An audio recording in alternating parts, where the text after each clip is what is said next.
Major general Anil Bam sir आपल्यासोबत आहे. खरं तर अमेरिका इस्रायल विरुद्ध इराण हे युद्ध आता अतिशय शिगेला पोहोचलं आहे आणि स्टेट ऑफ हॉर्मुज याच्यावरून सगळे काही चक्र फिरताना दिसत आहे.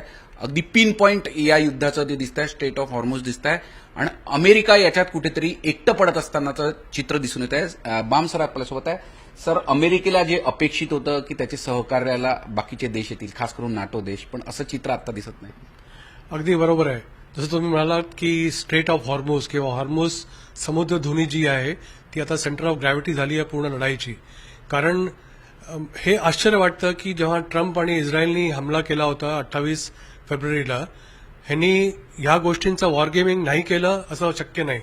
कारण त्यांना माहिती होतं की स्ट्रेट ऑफ हॉर्मुज जर का बंद झालं तर पूर्ण जगामध्ये किती हाहाकार माचेल. आता हे झाल्यानंतर आणि जेव्हा अंगाशी आलं आहे तेव्हा आता ट्रम्प प्रयत्न करतायत की बाकी देश ह्याच्यामध्ये येतील आणि तो म्हणतात की तुमची नेव्ही पाठवा आणि जितके शिप्स आहेत एलपीजी किंवा क्रूड घेऊन जाणार आहेत त्यांना एस्कॉर्ट करा आणि त्यांना बाहेर काढा. आणि आपण पाहिलंय की प्रत्येक देशांनी हे नाही म्हटलंय. ते जपान असो, जर्मनी असो, युके असो, साऊथ कोरिया असो, जितके देश त्यांना एक्सपेक्ट होतं आणि नॅटो त्यांना एक्सपेक्ट होतं की आपण त्यांना बाकी वेळा इतकी मदत केली आहे, हे आपल्याकडे धावून येतील. पण सगळ्यांनी त्यांना म्हटलंय की आम्ही ह्याच्यामध्ये पडणार नाही, कारण ह्याची किंमत खूप मोठी मोजावी लागणार आहे. आणि आता अमेरिका एकटा पडला आहे, त्याच्यामुळे ट्रम्प नुसता राग करून काही होणार नाहीये. आग त्यांनी लावली होती, आग त्यालाच विझवावं लागेल. सर, सगळ्यात महत्वाचं इराण हल्ले करताय. इराकमधल्या काही हॉटेल्सवर पण हल्ले झालेले आहेत. तिथे काही महत्वाचे अधिकारी अमेरिकन्स वगैरे असल्याची माहिती येत आहे. अगदी पिन पॉइंट त्यांच्याकडे पण ही गुप्त माहिती पोहोचते. 100% इराण सिलेक्टेड टार्गेट्सवरती अचूक फायर करत आहे आणि रॉकेट्स किंवा मिसाईल लागत आहेत. आपण पाहिलंय की डे 1 पासून जेव्हा त्यांनी रिटॅलिएशन सुरू केलं, जितके पण अमेरिकन असेट्स आहेत खाडीमध्ये आणि स्पेशली वेस्टर्न इराणमध्ये, ते युएई असो, कतार असो, बहरीन असो, कुवेट असो, इराक असो, प्रत्येक ठिकाणी त्यांनी हल्ले केलेत. आणि काही दिवसापूर्वीपासून आपण पाहतोय की इराकवरती जास्ती त्यांचा टार्गेट आहे. कारण दोन गोष्टी आहेत. एक तर अमेरिकेचे असेट जास्ती आहेत, तिथल्या डिप्लोमॅटिक तिथे जास्ती आहे, तिथे एम्बेसीवरती आहे, प्लस अमेरिका स्पॉन्सर्ड जे टेररिझम ग्रुप्स आहेत अँटी इराण, ते पण इराकमध्ये आहेत. ह्या दोन्ही गोष्टींचं पाहून त्यांनी तिथे अटॅक केलाय आणि सिव्हिलियन टार्गेट्सवरती अटॅक केलाय, म्हणताना की आम्ही फक्त मिलिटरी इन्फ्रास्ट्रक्चरवरती हमला करतोय आणि अमेरिकेची ताकद कमी करतोय. पण असं होताना कोलॅटरल डॅमेज जेव्हा होतो तेव्हा सगळ्यांना झळ पोचते. आणि जसं तुम्ही म्हणालात की हॉटेलवरती पण अटॅक झाला आहे आणि पुष्कळ सिव्हिलियन त्याच्यामध्ये कॅज्युअल्टी झाली आहे. त्याच्यामुळे जे ट्रम्पला वाटलं होतं आणि इस्रायलला वाटलं होतं की आपण काही दिवसातच हे संपुष्टात आणू आणि इराण आपल्या गुडघ्यावरती येईल, असं काही झालेलं नाहीये. इराण सज्ज आहे आणि चांगलं तोंड देतोय. अमेरिका आणि इस्रायलला अपेक्षित एवढं जरी शांतता जरी नसलं तरी फ्रिक्वेन्सी अटॅकची कुठे कमी झाली आहे का इराकच्या, असं वाटतंय का म्हणजे आता सध्याच्या वातावरणात?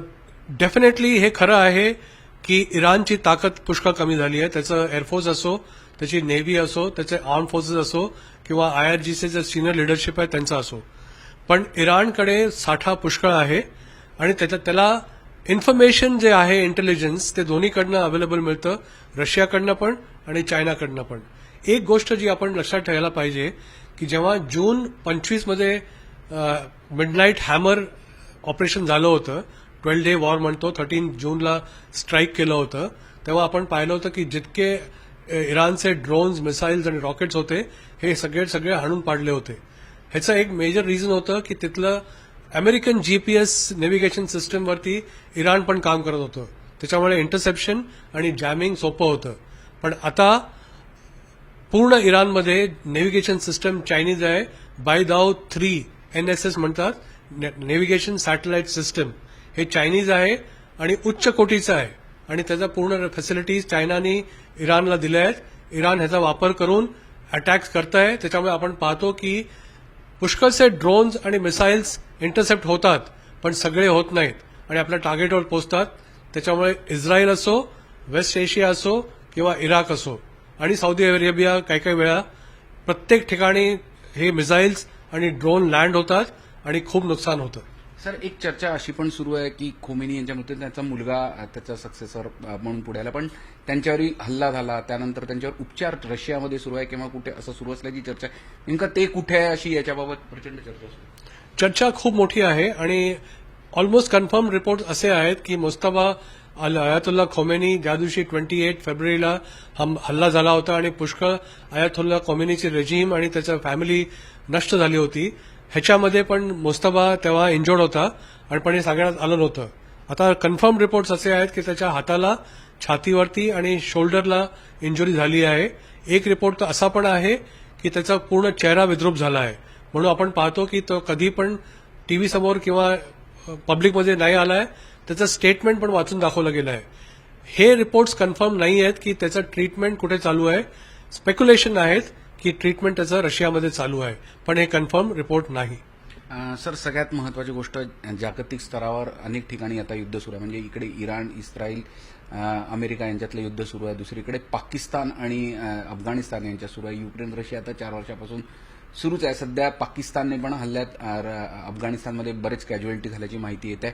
कसं पाहताय संपूर्ण घडामोडींकडे? हे कुठलीच घडामोड लढाईमध्ये योगायोग नसतो. आपण पाहिलंय की जेव्हा 28 तारखेला इस्रायल आणि युएसनी हमला केला, त्याच्या 3 दिवस आधी इकडे अफगाणिस्तान आणि पाकिस्तानचं सुरू झालं होतं. अफगाणिस्तानने म्हटलंय की आमच्यावरती एअर स्ट्राईक करून आमचं खूप नुकसान पोहोचवलंय, म्हणून त्यांनी डुरँड लाईन, जी की इंटरनॅशनल बॉर्डर आहे बिटवीन अफगाणिस्तान आणि पाकिस्तान, ह्याच्यावरती पूर्ण बॉर्डर एरियावरती खूप हल्ले केले होते आणि पुष्कळशा पाकिस्तानी चौक्या नष्ट केल्या होत्या आणि जवळजवळ असं म्हटलं जातं की पहिल्या रेडमध्ये 12 ते 13 पाकिस्तानी हलाक झाले होते. परवा म्हणजे सोमवारची रात्री तकरीबन 9 वाजता असं रिपोर्ट्स आहेत की पाकिस्तानी खूप मोठा हल्ला केला आहे आणि काबूल, जे त्यांचं मेन हेडक्वार्टर आहे आणि त्यांचं राजधानी आहे, इथे अटॅक केला आहे. आणि तालिबान क्लेम करत आहे की या लोकांनी सिव्हिलियन टार्गेट्सवरती हमला केला आहे आणि त्यांनी म्हटलंय की जवळजवळ आमचे 400 सिव्हिलियन जे हॉस्पिटलमध्ये भरती होते ते ठार झाले आहेत आणि 250च्या वरती इंजोर्ड आहेत. आणि हे हॉस्पिटल कुठलं होतं? हे हॉस्पिटल डी अडिक्शन सेंटर होतं, जिथे तालिबानचे किंवा अफगाणिस्तानचे ड्रग एडिक्ट्सला रिहॅबिलिटेशन चालू होतं. पाकिस्तानचा क्लेम आहे की आम्ही फक्त मिलिटरी टार्गेट्स आणि मिलिटरी असेट्सवरती हमला केला आहे, कारण अफगाणिस्तानने सुरू केलं होतं. आपण जर का हे पूर्ण चित्र पाहिलं आणि बिग पिक्चर पाहिला, तर जसं तुम्ही म्हणालात की युक्रेन रशियाचं युद्ध चालू आहे, 4 वर्ष झाले. इस्रायल गाझामध्ये हमासच्या विरुद्ध 2 वर्ष, जवळजवळ 5 महिने झाले. इथे जवळजवळ 18 दिवस झाले. आणि हे जेव्हा चित्र पूर्ण मोठं होतं, आपण पाहतो की प्रत्येक ठिकाणी काही ना काही तऱ्हेने कोणी ना कोणी हा डाव रचलेला असतो की कुठल्या ठिकाणी कुठल्या माणसाला एंगेज केल्यानंतर त्याचा इंटरफिरन्स होणार नाही.